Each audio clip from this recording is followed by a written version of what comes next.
If you're Gen X, there's a good chance your joints have started speaking up. Maybe it's your knees when you stand after sitting too long. Maybe it's your hips first thing in the morning, or your shoulders when you reach for something that used to feel effortless. On today's episode, we're going to talk about midlife joint issues, what to look out for, and what to do about it. I'm Jay, and this is Somnilopod.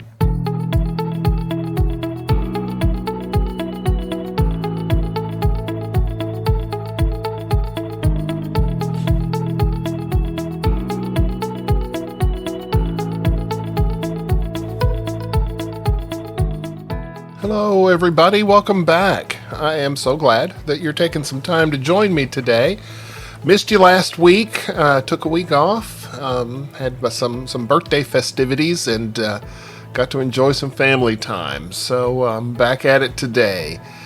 And one of the things that spurred this episode was that I noticed something that we're going to talk about. Over the years, things have become a little more difficult, like I mentioned in the intro, and doing certain activities just hurt my knees, hurts my back, hurts my shoulders, my ankles.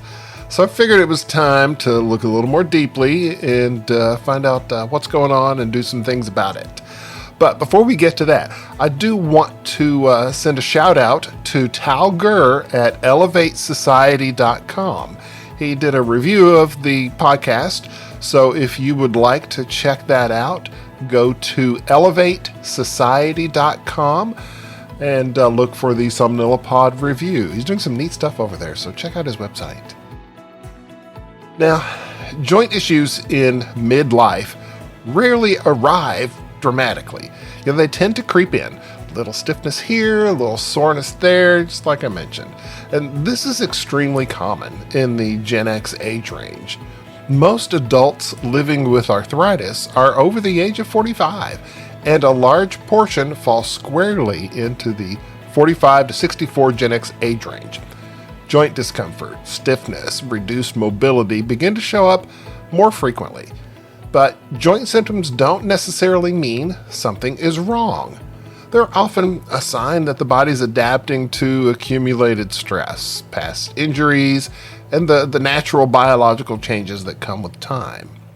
The most common cause of joint symptoms in midlife is osteoarthritis.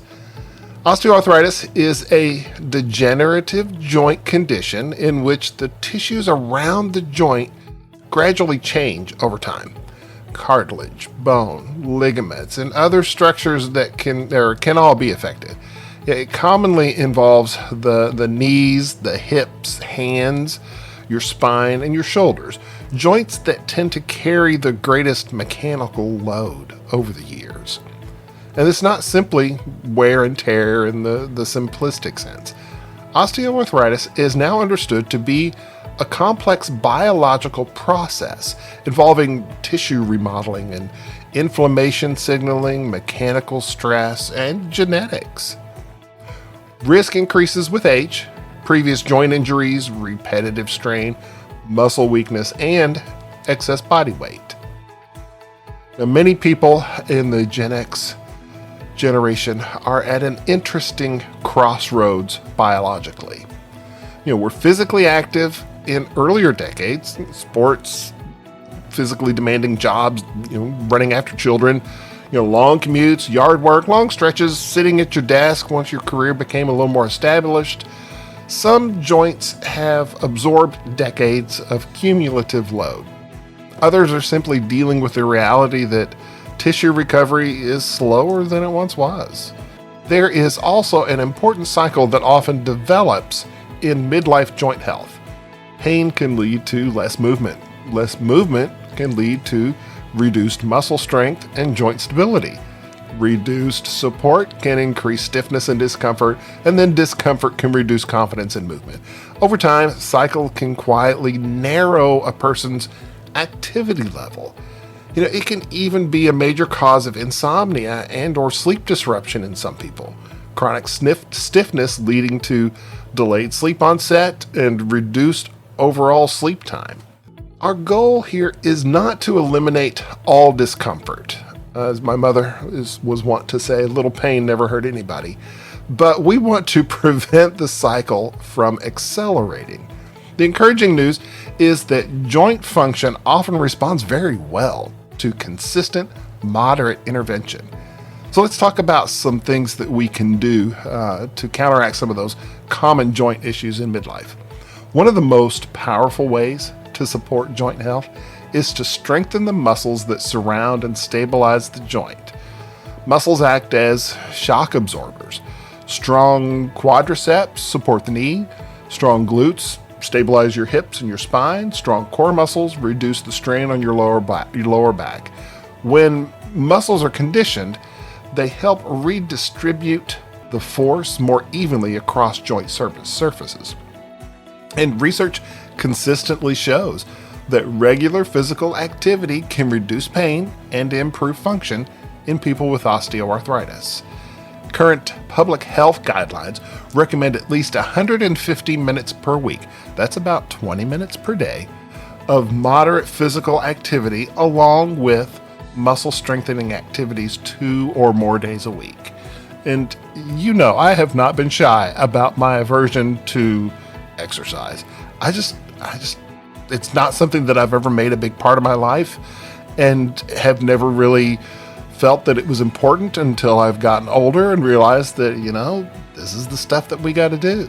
And for Gen X, the key shift is moving from punishment-based exercise toward sustainability-based exercise. And that's a big thing for me because I always sort of felt like exercise was just punishment. It was just punishment. It was boring, and I just never really got into it.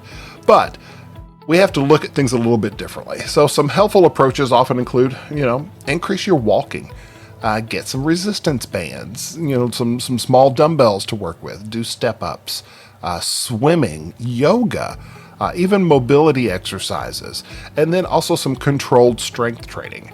One of my sisters likes to watch YouTube videos of a lady that does work with her mother, and she does her strength training and her calisthenics, and then she does a modified version for her older mother, where the mother often sits in a chair and mimics some of the activities. So there's a wide range of things that we can do to try to get ourselves moving and include some of that activity into our lives every week. And consistency matters more than the intensity. Your joints often prefer steady input rather than occasional extremes. And if you're already starting to feel some joint pain, being really intense about it is going to just discourage you because it's going to hurt. So small steps, maybe start out slow. A simple shift in your mindset helps. Train for the ability to keep moving 10 years from now, not just the ability to push hard this week. Also, weight management can significantly influence joint stress, particularly the knees and hips. Even modest reductions in body weight have been associated with improvements in joint discomfort and function. This is not about chasing unrealistic standards. It's about mechanical load. Joints experience force with every step, every stair, every rise from the chair. When the total load is reduced, even slightly, joints are often going to respond with less irritation. And some helpful strategies to lose weight may include, prioritizing your protein intake, which we've talked about recently, emphasizing some whole foods in your lives. Get a hold of the ultra-processed foods in your life and moderate some of that stuff. Keep your blood sugar patterns stable. So try to support your muscle mass and stay active, even if it's at a low intensity. These patterns also support metabolic health, which may indirectly influence the inflammatory signaling within your body. Importantly, progress does not require perfection. Small, sustainable adjustments tend to outperform short bursts of extreme effort. Now, not all joint pain is simple mechanical osteoarthritis. Certain symptoms suggest that a medical evaluation may be helpful. Persistent swelling, warmth in the joint, redness, joint pain at rest, prolonged morning stillness, fatigue accompanying joint symptoms. These patterns may suggest inflammatory arthritis conditions such as rheumatoid arthritis, psoriatic arthritis, or even gout.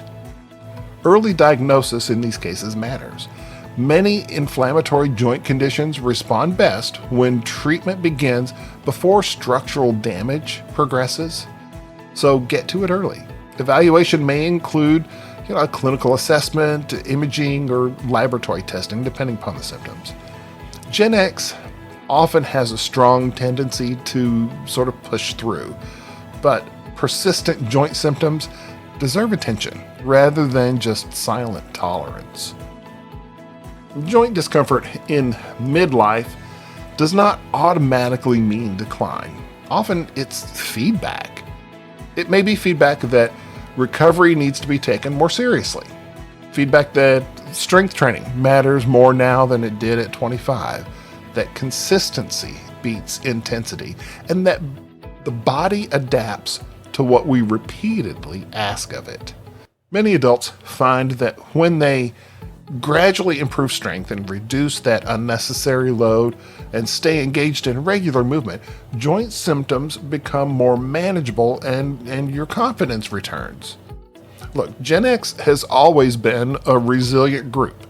As many of the internet memes point out, we were raised on hose water and neglect, so we can put up with a lot. The same mindset that helped this generation adapt to things like changing technology, changing careers, changing expectations can also be applied to physical health.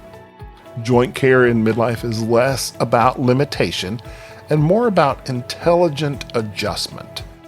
Pay attention early, respond gradually, and stay consistent.